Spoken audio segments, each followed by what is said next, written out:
Good afternoon, everyone. We are now welcoming the session on co-investments. And my name is Yves Panaven. I'm working in the European Commission in the Unit for Digitalization of Industrial Ecosystem as head of sector for the Digitizing European Industry Governance Framework. Maybe a few words to put a bit the session in context. The Digital Europe program foresees a budget, as you know, for the digital innovation hubs for 7 years, which represents on average €500,000 European funding per year per hub. Some hubs will ask for more, some will ask for less. But apart from European funding, it's very important that the Digital Innovation Hub will be financed by an equal amount from the public funding, either national or regional. Co-investment is therefore a necessity in the proposal to become a European Digital Innovation Hub. There are some provision already in the Digital Europe program as a synergy program to use regional funding, if the partnership agreements would mention so as a synergy program as well. Partnership agreements for regional funding are being written right now, so well before the operational programs. And this is a point that needs to be taken into account. Further co-investment, however, will have also their role. That is, we need to meet the challenge of digitalization. And that can come from different other sources and including private. It remains so to the applicants to describe what is the bigger picture of their intervention in terms of awareness raising, in terms of advice services. Here, these services can be more of the same or can be complementary to the services of the EDIH, as it seems that we are going to call them from now on. Because there is this challenge at stake, there is also a role that the Recovery and Resilience Fund can play. As you know, 672 billion in loans and grants have now been adopted and agreed by the member states, 20% of which will go to digital. This is a unique opportunity to invest in this innovation infrastructure. Therefore, here we have a number of instruments which are available from European, national, regional, private sources. And this is what this session will discuss a bit more in detail. To hear from different voices, it is my pleasure to welcome a number of panelists here. Mr. Adrian Mariciukic, who is advisor to the Minister for Investments and European Projects from Romania. Mrs. Valeria Bandini, she is the head of Europe and International area of Arter. It's a digital innovation hub in Bologna and one which has been nominated by Italy. Valeria coordinates activities aiming at promoting and connecting the regional research and innovation system. And she has an extensive experience of European projects for over 25 years. And my last panelist will be Kasia Pieciuka Tom, and she has been working in the European Commission with state aid rules in DG competition since 2008. And her latest responsibilities include the contribution to the future state aid rules for research and innovation to facilitate the Europe's transition. She will help us to outline the principle of state aid. So we heard the importance of uptake of digital innovation by business and the call for public intervention. Now, my first question to the panel will be, how do you see co-investment in your role as a national administration, as a hub, and obviously also how would the state aid regime support this public funding? So I will turn to my first panelist, Adrian. Yeah, thank you very much. Thank you for this opportunity to be with you today. It is a pleasure to participate in this event, and I really believe that you do a very good job. I will present you shortly, let's say, the Romanian experience with this topic. Last year, since I was State Secretary in the Ministry of European Funds in Romania, we start, let's say, the preparation of Romania for the next programming period, 2021-2027. In this context, it was from one moment a very important issues, this topic of digital innovation hubs, and what will be, let's say, the Romanian answer to the European Commission when the European Commission decided to launch this Digital Europe program. We look very closely to the regulation that the European Commission proposed, and we saw that Romania will have a dedicated amount around 35 million euro for these digital innovation hubs, and it was a request from our side to identify, let's say, the best solution to cover the half of the co-financing on this project. We have in Romania 8 regions, which are not administrative but statistical one. And together with the colleagues from the National Authority for Digitalization of Romania, we decided to launch, let's say, a national call of interest for being digital innovation hubs at the level of these 8 development regions. In that sense, in September last year, it was launched this national tender, and my colleague from the Authority for Digitalization of Romania selected 12 from 18 applications that they have received.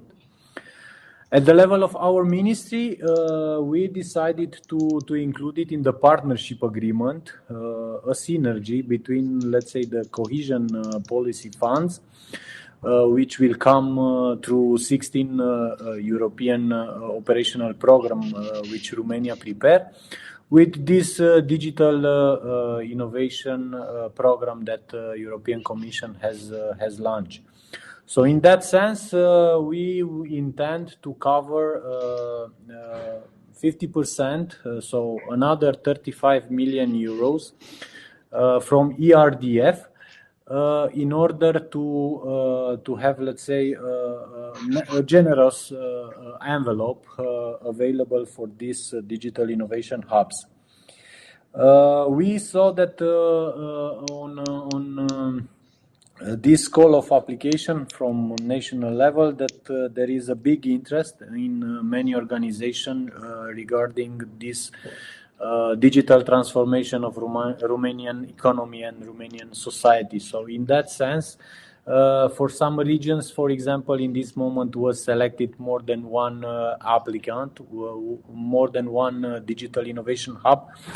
But for the European contest, we will try to work with this to come with a single voice at the regional level in order to multiply our chances of success. I think what is the most important issues in this moment when we program the future operational program at national level will be to find the best solution in terms of eligibility in order to avoid any kind of overlapping between what the European Commission put on our disposal with this Digital Euro program and what we have inside the operational program. Mm-hmm. So I think together we can do, let's say, a better job in order to identify and to put available to these digital innovation hubs the money for investing in digital transformation of Romanian economy. Thank you. Mm-hmm. Thank you very much, Adrian. And indeed, so that's putting the regional fund to the innovation infrastructure, which are the digital innovation hub. Let's hear the view of a digital innovation hub, how she sees in investments and co-investments in the hub. Valeria. Here I am. Hello, good afternoon. I hope you hear me well. I had some technical problems and I'm connected with my mobile. I hope it will stay with me. So thank you for the invitation and congratulations to the organizers for the effort and the amazing results so far of this interesting conference.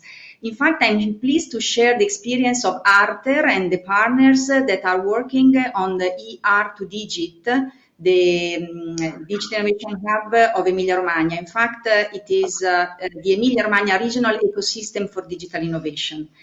It is in fact strongly rooted in the regional innovation ecosystem, and it is based on two existing hubs, the one of Arter, the Regional Development and Innovation Agency, that is a consortium of the Emilia-Romagna region, universities, research centers, and Union of Chamber of Commerce, just to say that we are strongly connected to the regional government itself and the regional ecosystem. The other hub that is part of this ER2Digit is CINECA, a consortium again composed by universities and public institutions. CINECA is having and managing most advanced facilities on high performance computing. And also Lepida. Lepida is another in-house company of the Emilia-Romagna region and 400 municipalities and public actors that is providing a broad range of ICT services to public authorities, including physical network infrastructure and training. So we may get from the composition of the partnership that we are going to we are a public partnership so far. And we are going to work on HPC and artificial intelligence, and we are going to address both the private sector and the public one.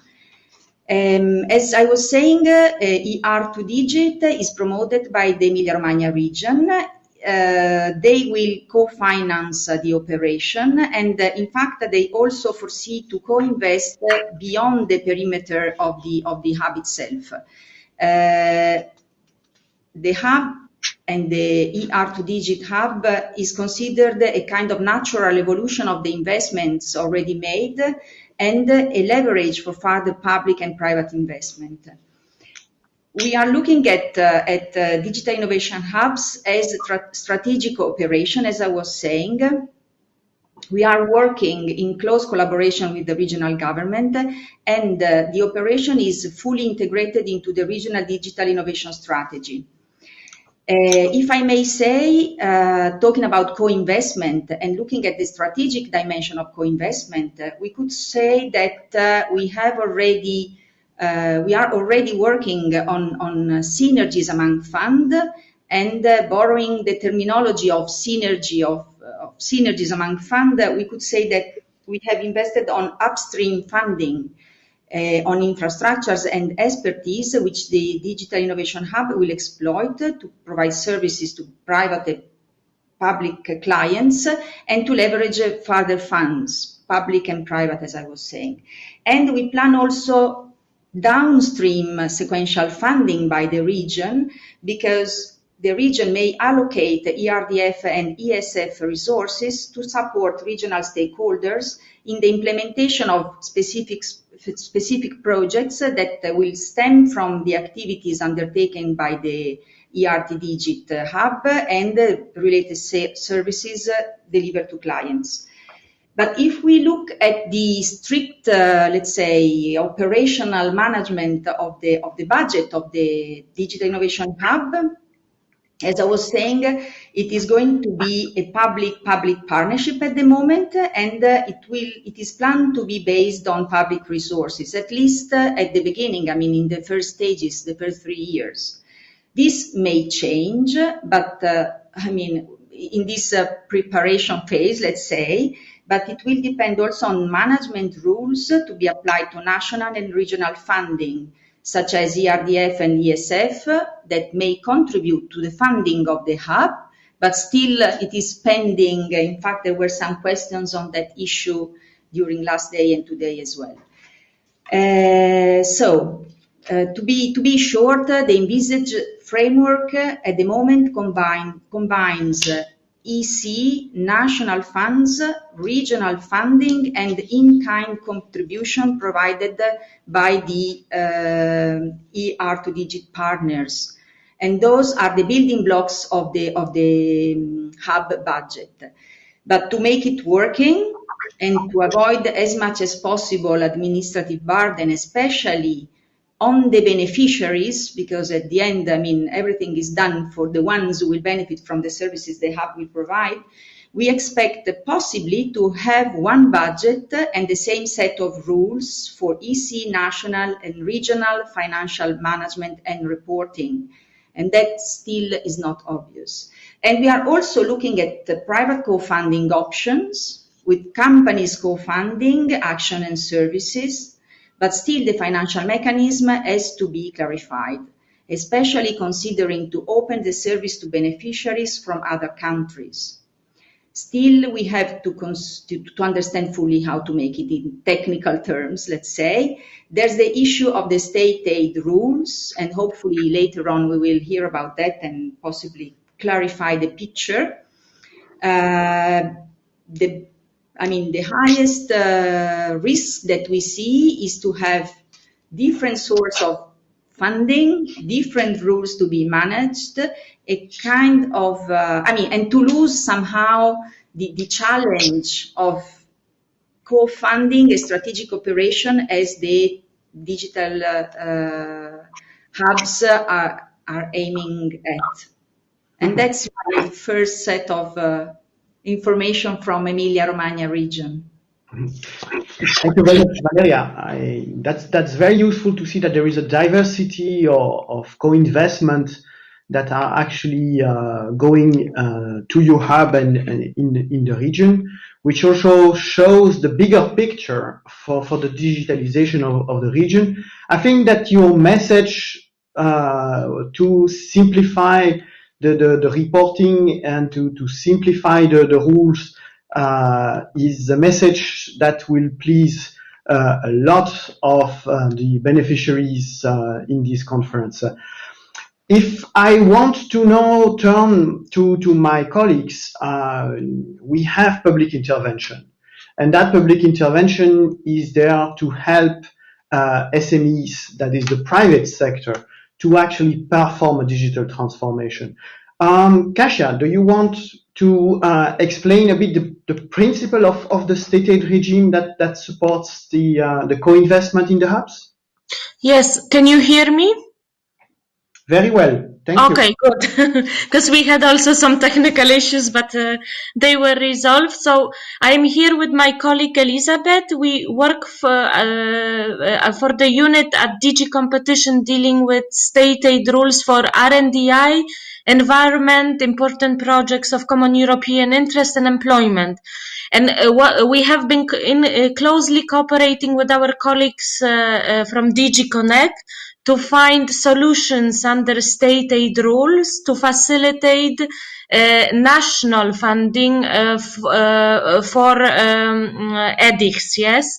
And this national funding, state aid rules apply to the national funding. So I saw a question from the participants asking whether state aid rules apply to also Digital Europe program funding. And the answer is no, yes. We of course aim to advocate the principle of consistency, to ensure that both sets of rules apply to both sets of funds, yes, are consistent and fulfill the same objective, which is in the end ensuring a level playing field between companies within the internal market. So this is what the state aid rules, what is the main objective of the state aid rules. And we think that with our proposal, we can also facilitate funding for European digital innovation hubs. We have discussed, as I mentioned, solutions with DG Connect colleagues, and we think that the R&DI specific provisions, which are covered by the GBER regulation, could be an interesting solution for you. GBER regulation is for aid which can be implemented by member state without prior notification to Commission. Of course, there are strings attached, so there are transparency and reporting obligations which have to be fulfilled by member states. And of course, on top of that, each intervention needs to meet the specific compatibility conditions criteria, as well as the general conditions specified in the regulation. Now, what we think could be interesting to you is as regards support to European digital innovation hubs and specifically to stimulate SMEs access to these European digital innovation hubs. You have a range of possibilities. You can apply Article 28 of the GBER, which is about innovation aid support to SMEs, which would allow you to provide support SMEs access to these EDIHs. Our rules say that if you are designing a state-aided intervention, prices charged to the users have to be market conform, yes? However, for example, when applying Article 28, you may provide discounts to SMEs to access services of EDIHs. It can even be 100, the aid intensity, so-called, can even reach 100% if the aid to SME in the form of a discount below the market price is capped at 200,000 euros. You of course also have in parallel, you also have the de minimis regulation that you could resort to, as well as R&D project support. So there is a wide range, I think, of possibilities. We are aware that digital innovation hubs are not necessarily a homogeneous set of animals. Yes, so the setup may vary from one member state to another. So we are also happy to participate in this event, to also hear your feedback on the kind of challenges that you encounter when trying to implement interventions which are state aid compatible. Having said that, I would also like to emphasize that state aid rules are about incentivizing private co-investments. So we see no problems with we even encourage member states to set up their public interventions with private co-investment, to avoid crowding out of situations where private capital is crowded out. You can also, state aid rules also do not discriminate between the form of national participation. It can be a financial contribution, but it can also be in-kind contribution, as long as it's properly valued, yes? And this value is properly reflected when calculating intensity of state aid. So having maybe... we are of course open to your questions and we can enter into further detail. However, I think it's also interesting for you to know that we are currently revising our state aid rules for RNDI. In a matter of 3 to 4 weeks maximum, we should be able to launch a public consultation. And I think it is in your interest to participate in that public consultation. So to provide comments on our proposal, which has been drafted in such a way as to facilitate maybe public interventions that will help Europe to Europe's digital green transition. No. So please, we warmly encourage you to participate in that public consultation on the framework, which will be then followed by the public consultation on the GBER provisions. Thank you. And we remain open to your questions.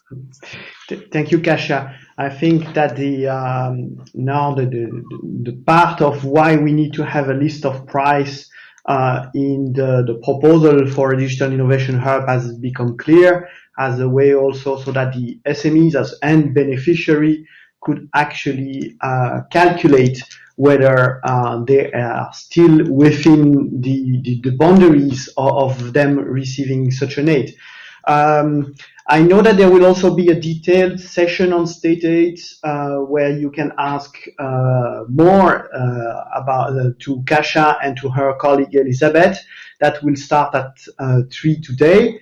And indeed, then we heard a message that there is a public consultation, and although that looks technical, I would really encourage all the Digital Innovation Hub to have a look at the public consultation and not hesitate to reply to it. I have seen that there was a number of questions.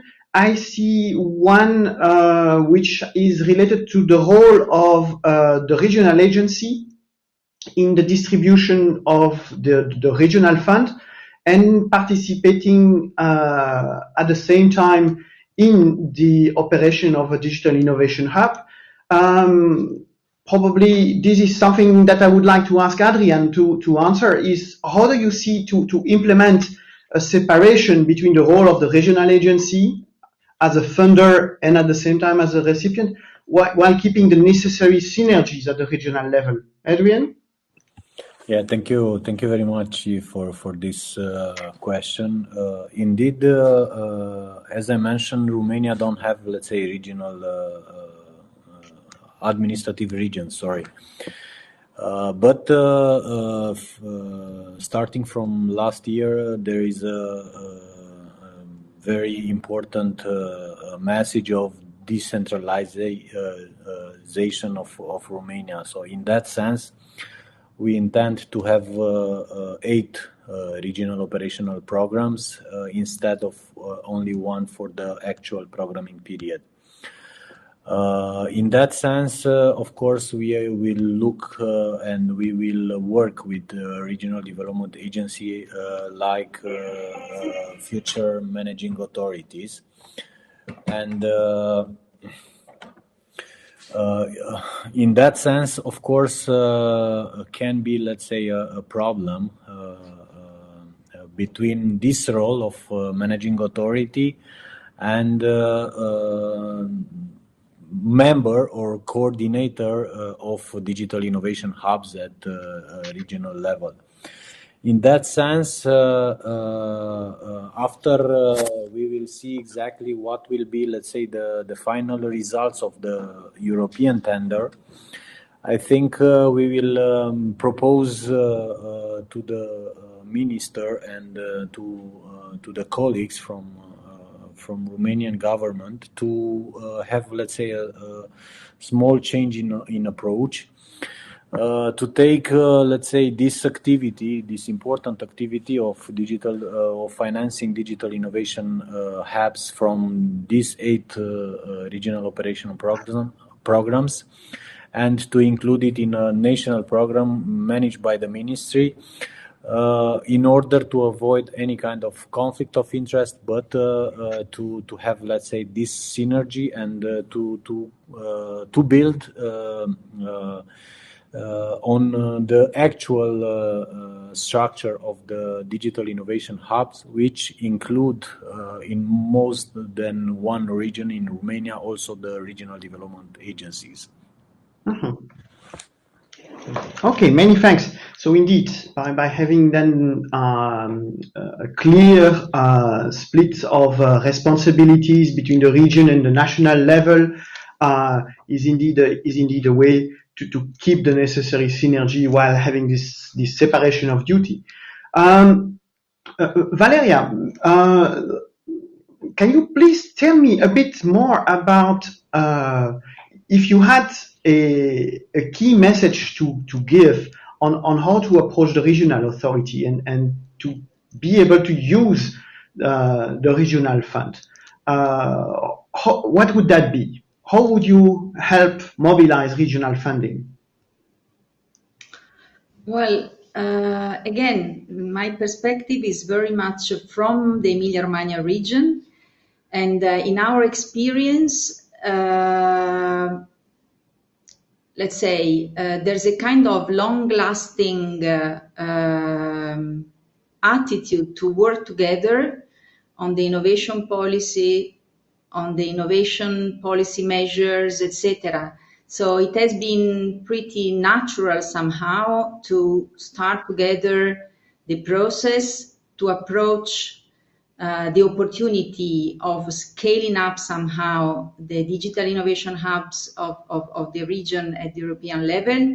And we have been working together, playing a kind of technical role, discussing and working with the region on how to make it. I mean, to translate somehow policy objectives into possible actions and into the structured framework behind the ER2Digit hub. I mean, it's a matter of dialogue. In a sense, we are lucky because we are building up this operation on an existing ecosystem that is rich and diffused and includes all research and innovation actors, I would say, together with the companies. We have a kind of, I mean, we have several contexts where we consult. I don't know if you can still hear me. Have lost. Hello? Yes, we can hear you. Can you hear me? We can hear you, Valeria. Okay, perfect, because sometimes it seems that I'm disconnected. Sorry. I was saying that, I mean, we are building this operation in a kind of dialogue with stakeholders as well. So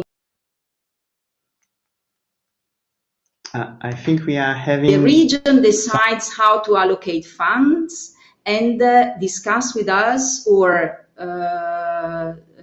keeps on working with us to find the technical and operational solutions. And I think that, in fact, the strategic dimension has to be coupled, and the strategic objectives have to be coupled with the technical solution. I mean, David is in the details, as we used to say, and when I hear about, as we've done now, about state aid rules or de minimis, I mean, one worry we have is that, in fact, the de minimis is something, I mean, not simply burdening somehow the procedures, but is something that may, and I'm saying may, let's say,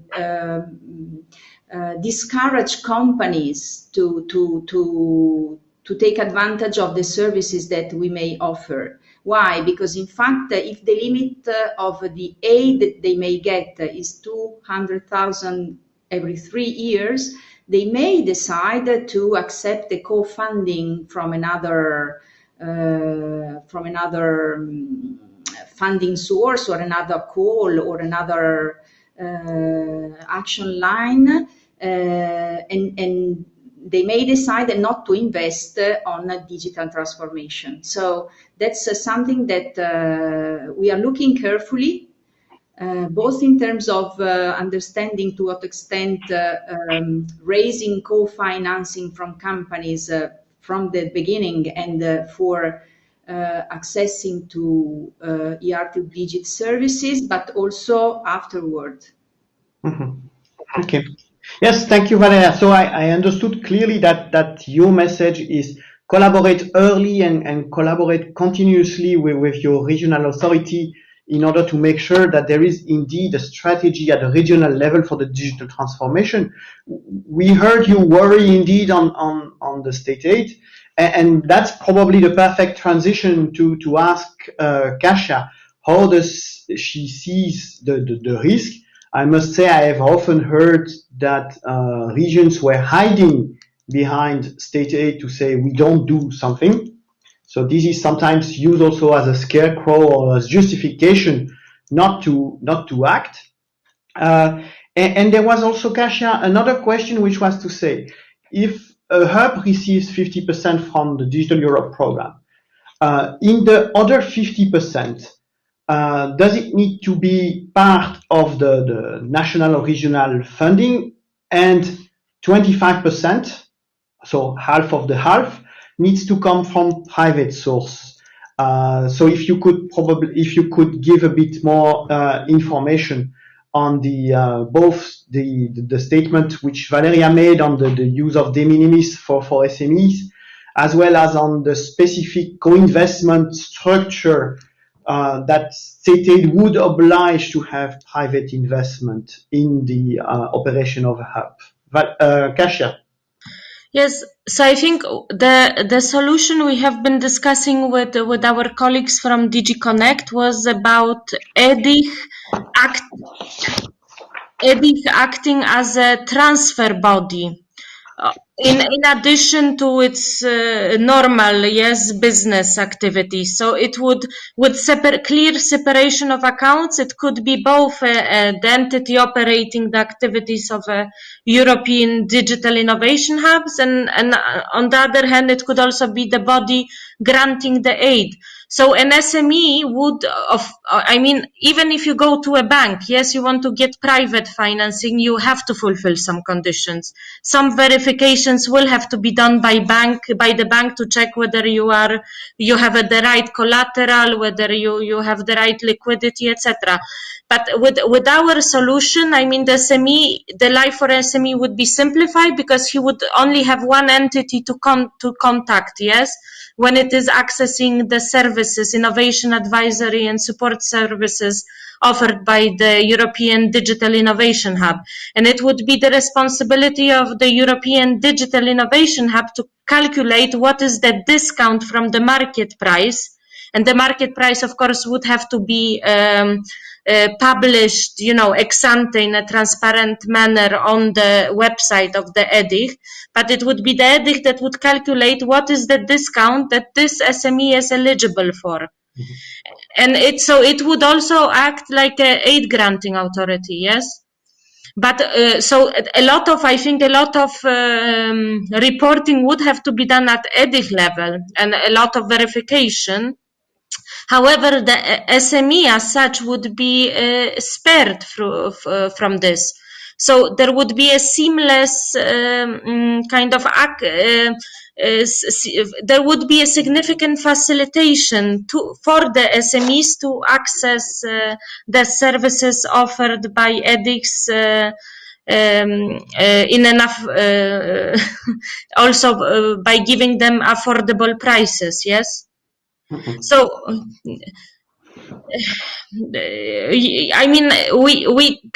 I always, yes, there are always strings attached. No, public funding is I think there is, it's not something to be given away for free. Yes, there also should be conditions attached to public funding for the policy to work. So we also have to be sure if we are subsidizing, yes, we are subsidizing the right companies, and that there is no abuse in the system. And we think that with the right set of tools, the reporting as such should not be too problematic, yes, and therefore I also support this call that entities start collaborating with each other in advance, and also take contact with their national administration, yes, that will be involved in funding European digital innovation hubs. Mm-hmm. Thank you, Kasia. I think it was very clear that if we want indeed to simplify the life of SME, the Digital Innovation Hub will have to take a bit more of the complexity on them to make sure that the SMEs are better served. I would like to turn myself now to my colleague, Sandro, who has been watching for the questions. Sandro. Yes, actually, there are a number of interesting questions. The first one, the one which got the most votes, is a difficult one. It's for you. Could the member state also use the Recovery and Resilience Facility for co-investing in the European Digital Innovation Hubs? So the answer is yes, that the recovery and resilience facility can be used. It will remain obviously to the member states when they submit the resilience, the recovery and resilience plan to actually foresee this kind of investment for the Digital Innovation Hub. Now, there are a number of activities which can be financed. For example, not all the European Digital Innovation Hub would actually have either the critical size. So one way would be to use these investment in order to make sure that it meets the challenge at stake at the level of the region. How does this have to be done? This is still something where the services are currently looking, and there will be guidance that will be issued in order to say whether or not this could be the cost share in the Digital Innovation Hub, in the European Digital Innovation Hub, as matching 50% of the European funding. But there is also more that can be done in the sense that we have a number of EDIHs per country, and not all the EDIHs not all the Digital Innovation Hub would want to be EDIHs. There are some who would still want to stay local. Nevertheless, they are important innovation infrastructure for the SMEs, and therefore additional hubs could also be financed from the recovery and resilience facility. So that's a bit in a nutshell. The answer is yes. The member states have to plan investment for it in the plan that they submit to the Commission. The rules when it is for additional Digital Innovation Hub, I think it's pretty clear. When it is to co-finance European Digital Innovation Hub is something for which we are still expecting further guidance. Do you have any other question? Preferably not for me. Okay, there is one. Will in-kind contribution used by partners in the consortium to work with the European Digital Innovation Hubs count as co-financing? Maybe I can answer. The answer is yes. In-kind contribution means that, for example, a university professor, which is whose university is is partner in a Digital Innovation Hubs, works for the hub, giving consulting, giving his own expertise for free because basically he's paid already by the university. This is called in-kind contribution, and the answer is yes. So in this case, the percentage of the salary of the professor could be considered as co-financing. There is then a specific question about Romania, and actually there are two quite similar. One is specific about Romania, is for Mr. Marichuk. Is the application of the program will be open in the first quarter of 2021, while the operational programs are still under negotiation. The funding of Digital Innovation Hubs will be done 50% by Digital Europe program and 50% by member states. So the question is, for Romania, when do you expect that the national call for European Digital Innovation Hubs will be launched to make sure that it is aligned with the funding for the European Commission? There is another one which is similar, is more generic. What happens in the countries where the policy is not yet advanced, that there is not yet a clear idea on how to co-fund these European projects. So maybe you could try to give an answer to this. Yes, and that would be the last question because I also see the time is actually almost there. Adrian, if you want to give. Yeah, thank you very much for this question. I would like to say that we are somehow doing our job in parallel with all the things that are happening and at European level in terms of regulation and new program approved. Very concrete for Romania, we have till now 8 rounds of informal negotiation with the European Commission. and we present very concrete to them our intention regarding the digital innovation hubs. So we have, let's say, their agreement regarding this proposal to co-financing. And I think when we will see exactly what will be the final condition from Digital Europe program, we can also design what we can support from the ERDF inside of the national OP or regional OP, and in that moment, I think we can discuss very concrete with the 8 digital innovation hubs, which will be selected in Romania by the national authority, but also by the European Commission. Thank you very much.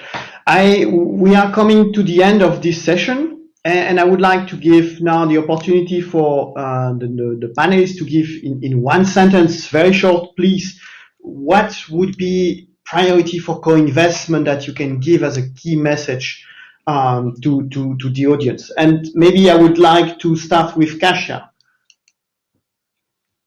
No, so I think I can only reiterate my message that I made in my introductory remarks. Please participate in our public consultation.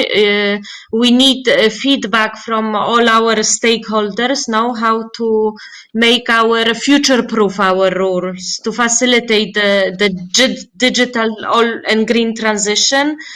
And secondly, please get in touch with your national authorities with the issues that you face that you think you will face when implementing the support. So if necessary, they can also get in touch with us to find solutions to your problems. Mm-hmm. Thank you. Yes. Valeria? Yes. Yeah, okay. Yes, I'm there. I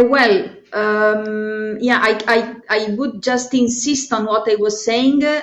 Co-investment is possible when sharing the objectives and let's say committing together to the objective that is, in this case, is the digitalization. And also it's important to do it rooting the Digital Innovation Hub in the ecosystem. So trying to involving, in fact, all the actors in the region. And then pay attention to details. That is something that worries us a little bit at the moment. Yes, as we say, the devil is in the details. Thank you, Valeria. Adrian? Yes, so having in mind this possibility to co-financing through ERDF, the national contribution for EDIH, I believe that the Romanian network of Digital Innovation Hub will be a strong voice in the European network of Digital Innovation Hubs. Thank you very much.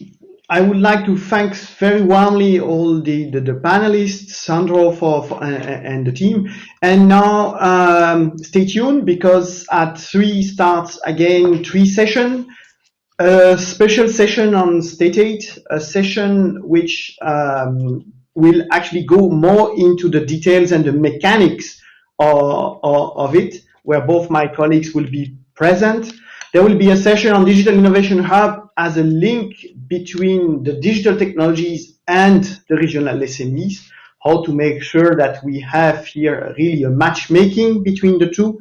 And a third session on Horizon Europe and the use of cascading grant. So many thanks to all. Have a nice day. Bye-bye. Thank you. Bye-bye. Bye. Bye-bye. Bye. Thank you.